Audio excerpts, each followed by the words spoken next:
Om Swastiastu, kami dari kelompok 4C akan mempresentasikan materi kami yang berjudul bentuk sediaan obat cair untuk mata kuliah farmasi veteriner. Next. Berikut adalah anggota kelompok kami. Yang pertama ada saya sendiri, Melendri Angelina Sigiro, NIM 18076.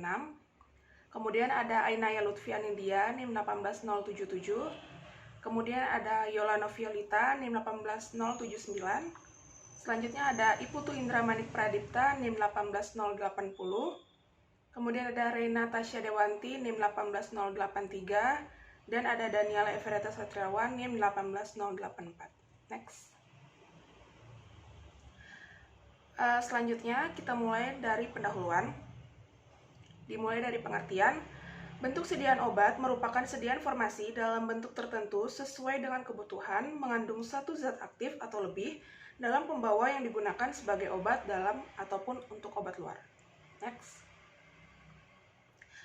Jadi bentuk sediaan obat itu memiliki beberapa jenis, seperti yang pertama ada bentuk sediaan solida atau bentuk padat, yang kedua ada bentuk sediaan semi-solida atau bentuk setengah padat, yang ketiga ada bentuk sediaan likuida atau cair. Next. Berikut ini adalah macam-macam bentuk sediaannya. Yang pertama, untuk bentuk sediaan padat itu contohnya ada tablet, kapsul, pulvis, dan pulveras. Untuk bentuk sediaan cair ada sirup, eliksir, suspensi, emulsi, dan tinktur. Dan untuk bentuk sediaan semi-solid contohnya itu adalah salep, krim, dan juga gel. Berikutnya untuk penjelasan tentang bentuk sediaan obat cair akan dijelaskan oleh teman saya. Terima kasih. Baiklah, saya akan melanjutkan presentasi mengenai BSO cair. Pengertian BSO cair ialah sediaan cair berupa larutan, suspensi, dan emulsi. Obat sediaan cair umumnya dikonsumsi melalui oral dan digunakan untuk pasien yang sulit menelan obat seperti anak-anak. Next. BSO cair ini terbagi menjadi 3 bentuk, yaitu solusiones atau larutan, suspensiones atau suspens, dan emulsi atau emulsa. Next. Solusiones atau larutan. Larutan ialah sediaan cair yang mengandung bahan kimia terlarut sebagai pelarut yang digunakan air suling kecuali dinyatakan lain. Untuk larutan steril yang digunakan sebagai obat luar harus memenuhi syarat yang tertera pada injection. Larutan terjadi apabila suatu zat padat yang bersinggungan dengan suatu cairan. Maka zat padat terbagi secara molekular dalam cairan tersebut. Selanjutnya yaitu larutan zat organik yang digunakan dalam farmasi. Terbagi 2 yaitu dapat larut dalam air dan tidak larut dalam air. Sedangkan yang dapat larut dalam air contohnya yaitu klorida kecuali hydraglioxychloridum, argenticloridum, plumbicloridum tidak larut. Kemudian ada nitrat kecuali nitrat base seperti bismut subnitras tidak larut. Lalu disulfat kecuali barisulfas, plumbisulfat tidak larut, dan kalsi sulfat sedikit larut. Sedangkan tidak larut dalam air yaitu ada karbonat kecuali kelii karbonas, natrii karbonas, amoni karbonas, dan litii karbonas larut. Dalam oksida dan hidroksida kecuali kalii, natrii, amonii, kalsii, baril oksidum, dan hidroksidum larut. Pada fosfat kecuali kalii fosfas, natrii fosfas, dan amoni fosfas. Kemudian ada suspensiones atau suspen. Suspensi adalah sediaan yang mengandung bahan obat padat dalam bentuk halus dan tidak larut, di mana terdispersi dalam cairan pembawa.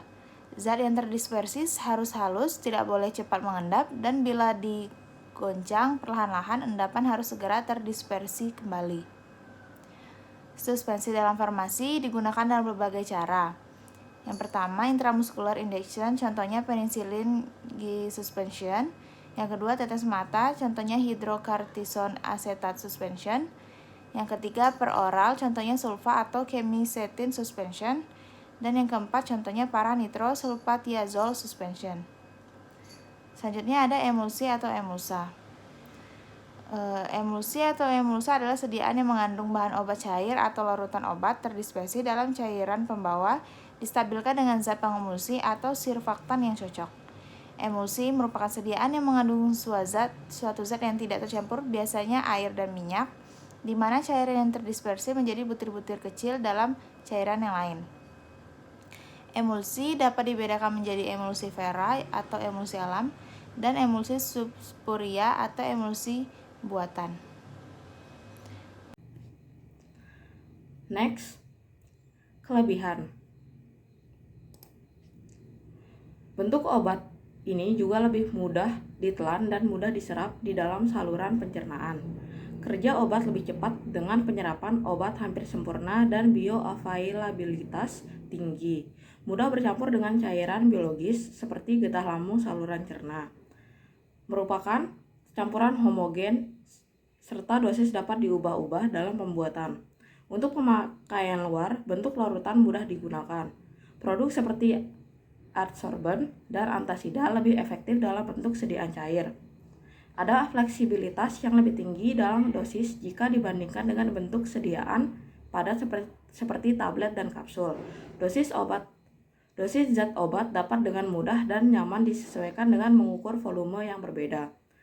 Obat higroskopis dan deliquescence yang tidak sesuai dibagikan dalam bentuk sediaan padat dapat dengan mudah diberikan dalam bentuk sediaan cair. Jika diberikan secara oral, bentuk sediaan cair lebih cepat tersedia untuk diabsorpsi dibandingkan tablet dan kapsul. Next, kekurangan. Bentuk sediaan cair biasanya lebih rentan terhadap degradasi kimia jika dibandingkan dengan bentuk sediaan padat. Mereka berukuran besar sehingga tidak nyaman untuk diangkut dan disimpan. Kerusakan wadah yang tidak disengaja menyebabkan hilangnya seluruh bentuk sediaan. Masa simpan bentuk sediaan cair seringkali jauh lebih pendek daripada sediaan padat yang sesuai karena stabilitasnya yang rendah. Larutan seringkali menyediakan media yang sesuai untuk pertumbuhan mikroba dan oleh karena itu mungkin memerlukan penambahan bahan pengawet. Bentuk sediaan cair, misalnya vaksin, mungkin memerlukan kondisi penyimpanan khusus.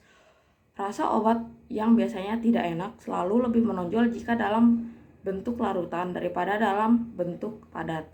Ada kemungkinan variabilitas dosis yang lebih tinggi karena pemberian dosis tergantung pada pasien yang mengukur volume yang tepat. Ini bisa menjadi masalah yang signifikan bagi pasien dengan gangguan penglihatan, pasien dengan artritis, atau pasien yang tidak dapat membaca angka pada jarum suntik, dosis oral, atau cangkir obat. Next, BSO cair berdasarkan pemberian. Next, sediaan cair oral. Yang pertama, sirupi atau sirop adalah larutan oral yang mengandung sukrosa atau gula lain yang berkadar tinggi. Sirup simplex adalah sirup yang hampir jenuh dengan sukrosa. Kadar sukrosa dalam sirup adalah 64-66%, kecuali dinyatakan lain. Selain sukrosa dan gula lain, dapat ditambahkan senyawa poliol seperti sorbitol dan gliserin. Contoh, sirup simplex, sirup timih, dan sirup timih kompositus. Next. Baik, berikutnya ada sediaan cair oral eliksir. Eliksir adalah larutan oral yang mengandung etanol 90% yang berfungsi sebagai konsolven atau pelarut dan mempertinggi kelarutan obat. Untuk mengurangi kadar etanol yang dibutuhkan untuk pelarut, dapat ditambahkan konsolven lain seperti gliserin, sorbitol, dan propilen glikol. Bahan tambahan lain seperti pemanis, pengawet, pewarna, dan pewangi sehingga memiliki bau dan rasa yang sedap. Pengganti gula dapat digunakan sirup gula. Kemudian ada sediaan cair oral netralisasi. Ini adalah obat minum yang dibuat dengan mencampurkan bagian asam dan basa sampai reaksi selesai dan larutan bersifat netral. Pembuatannya, seluruh bagian asam direaksikan dengan bagian basa. Jika perlu, reaksi dipercepat dengan pemanasan. Contoh, solusio citrasis magnesici dan agmidalat ammonicus. Baik, berikutnya ada sediaan cair oral satu rasio. Adalah obat minum yang dibuat dengan mereaksikan asam dengan basa, tetapi gas yang terbentuk ditahan dalam wadah sehingga larutan menjadi jenuh dengan gas. Kemudian ada sediaan cair gutai. Adalah sediaan cair berupa larutan, emulsi, atau suspensi yang jika tidak dinyatakan lain, dimaksudkan untuk obat dalam. Digunakan dengan cara meneteskan larutan menggunakan penetes yang menghasilkan tetesan yang setara dengan tetesan yang dihasilkan penetes baku yang disebutkan dalam Farmakope Indonesia. Biasanya diteteskan dalam makanan atau minuman atau langsung ke dalam mulut. Berikutnya ada sediaan cair topikal. Colirum atau obat cuci mata adalah larutan steril dan jernih yang digunakan untuk mencuci mata. Colirum dapat dibuat dengan melarutkan obat dalam air, saring hingga jernih, masukkan ke dalam wadah, tutup dan sterilkan. Colirum tidak mengandung pengawet, hanya boleh digunakan paling lama 24 jam setelah botol dibuka dan dengan pengawetan paling lama 7 hari. Contoh, Optraex yang berisi larutan steril acidum borisum atau asam borat yang hipertonis. Kemudian ada sediaan cair gutai optalmike. Ini adalah sediaan steril berupa larutan jernih atau suspensi, bebas partikel asing, digunakan untuk mata dengan cara meneteskan obat pada selaput lendir mata di sekitar kelopak mata dan bola mata. Sediaan obat dapat mengandung obat dengan efek terapi antiinflamasi, antimikroba, miotik, midriatik, dan anestesi lokal. Selanjutnya ada gute auricularis atau obat tetes telinga. Obat tetes telinga adalah larutan yang mengandung air atau gliserin atau pelarut lain dan bahan pendispersi. Misalnya benzokain dan antipirin, neomisin bisulfat, dan hidrokortison. Sediaan ini biasanya mengandung antibiotik, sulfonamida, anestetik lokal, peroksida atau H2O2, fungsida, asam borat, NaCl, gliserin, dan propilen glikol. pH optimum untuk obat tetes telinga harus dalam suasana asam atau dengan pH 5-7,3 dan pH inilah yang menentukan khasiatnya. Selanjutnya ada gute nasalis atau obat tetes hidung. Obat tetes hidung adalah obat tetes yang digunakan untuk hidung, dapat mengandung zat pensuspensi, pendapar, dan pengawet. Zat pensuspensi umumnya adalah sorbitol, polisorbat, atau surfaktan lain yang cocok. Zat pendapar yang dapat digunakan adalah yang cocok dengan pH 6,5 dan dibuat isotonis menggunakan NaCl secukupnya. Zat pengawet yang dapat digunakan adalah benzalkonium klorida 0,01-0,1% B/V. Baik, selanjutnya ada inhalasi. Inhalasi adalah sediaan yang dimaksudkan untuk disedot melalui hidung atau mulut atau disemprotkan dalam bentuk kabut ke dalam saluran pernafasan. Sediaan ini mengandung obat yang mudah menguap atau serbuk sangat halus atau kabut yang digunakan memakai alat semprot mekanik. Inhalasi merupakan larutan dalam air atau dalam gas. Selanjutnya ada gargarisma atau obat kumur. Obat kumur adalah sediaan berupa larutan, umumnya dalam larutan pekat yang harus diencerkan sebelum digunakan. Tujuan penggunaan sebagai pencegahan atau pengobatan infeksi tenggorokan atau jalan nafas. Tujuan utama obat kumur adalah agar obat yang terkandung di dalamnya dapat langsung terkena selaput lendir sepanjang tenggorokan dan tidak dimaksudkan agar obat menjadi pelindung selaput lendir. Yang terakhir yaitu adalah epitema atau obat kompres. Epitema atau obat kompres adalah cairan yang digunakan untuk mendatangkan rasa dingin pada tempat yang sakit dan panas karena radang atau berdasarkan sifat perbedaan tekanan osmosis. Digunakan untuk mengeringkan luka bernanah. Contoh liquor buraui, solusio rifanol, dan campuran burwater dan rifanol.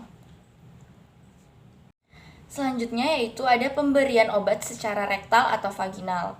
Pemberian obat atau sediaan farmasi melalui rektum dan vagina untuk efek lokal atau sistemik.